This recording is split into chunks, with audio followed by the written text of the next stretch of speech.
What's up, peeps and fellow geeks? The Average End User here, and today I'm coming at you with a video about this PC. What's unique about this PC? This PC was traded for a broken PS5. I know nothing about this PC. I brought it back to the house. I haven't even plugged it in to see if it works. But yeah, I was asked by the person whose grandson made the trade to please check it out and let her know. So let's get into it. Okay, so the first thing I was curious about was how much exactly are broken PlayStations going for. So I went on to eBay, searched for sold for parts or broken PS5 prices, and this is what I found. Roughly in the $200 area, some with shipping a little less, but on average, we'll say 250. Okay, so back to this PC. Let's just give it a quick look, see what we have. So seems to be an EVGA 600 watt power supply, GeForce GTX graphics card. I have no idea what the processor, how much RAM, what kind of storage, anything like that. It is in a Cooler Master case.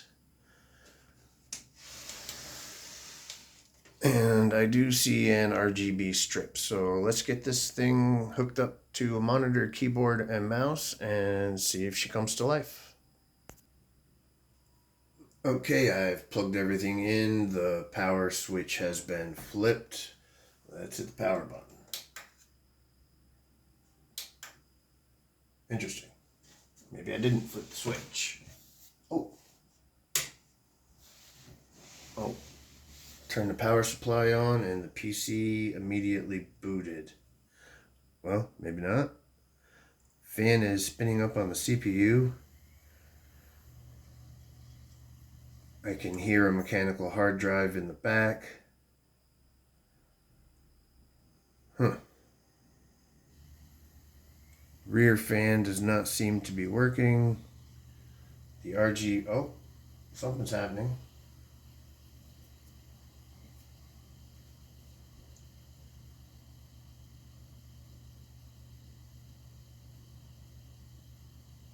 All right, let's press the F1 key.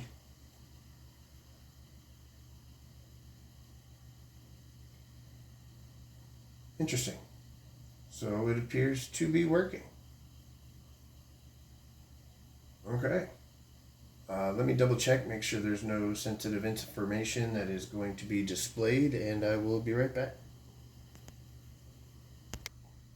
Okay, so I just contacted the new owner of the PC, and they said I could just go ahead and wipe it, so I'll be back once I get Windows installed.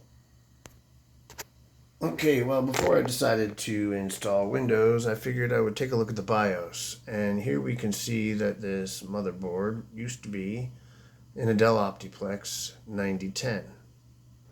It has a few different disk options for storage. Interesting. Let's get into the BIOS and see what kind of hardware we're working with. Okay, so we can see that this is a fairly old motherboard. It has DDR3 memory installed, 4 sticks for a total of 16. It's running at 1600 megahertz. You can also see that the BIOS was dated 2013. I have yet to find what processor we have yet. Okay, so for the processor, we have an i5 3570. This is a 4-core, 4-thread CPU, and it appears we have a 240 gig SSD, and I'm assuming a Western Digital 5000. That's probably 500. We have a 500 gigabyte spinning rust drive for storage. The GPU. So the GTX 670 and the i5 3570 both came out in 2012. Okay, so I was correct. I'm in the process of installing Windows, and the drives available are the 240 gig SSD and a 500 gig hard drive. Okay, so Windows is now installed. Now we're going to see what this PC can do, price out the parts, and see whether or not it was worth trading for a broken PS5. So to do this, I'm going to use a website called Can You Run It? It's a great tool for seeing what minimum recommended specs, what your computer can play, what it can't play. Very helpful. Just go to the site, it'll have you download a little snippet. You can do it by individual game. There's also an option for how many games can I run. That's what I'm going to select.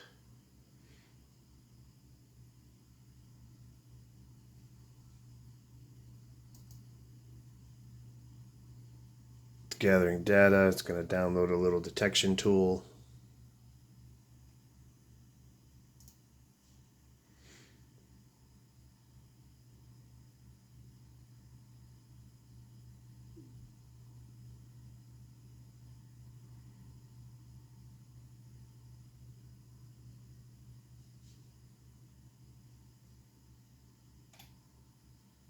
And next we should have a comprehensive list as well as a number. Well, two sets of numbers. Alright, so as you can see, it meets requirements for some older games. I mean, this GPU does only have 2 gigabytes of GDDR5 memory. In 2024, that's really low.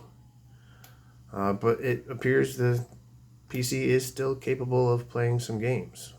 Again, whether it was worth a broken PS5 or not, that's debatable. Alright, so let's get a total. So, this machine can still run quite a few games, even though it's running 12-year-old lower-end hardware.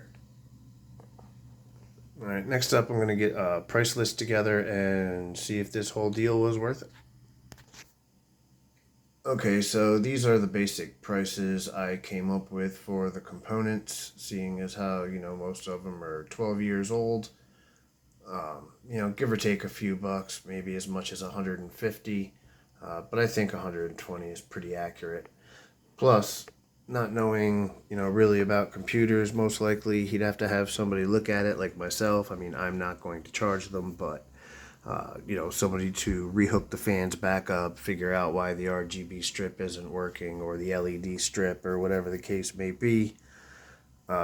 So would I have traded this for a broken PS4 or PS5, knowing that I could have sold it anywhere from $200 to $250? I would have to say no. It was not worth it.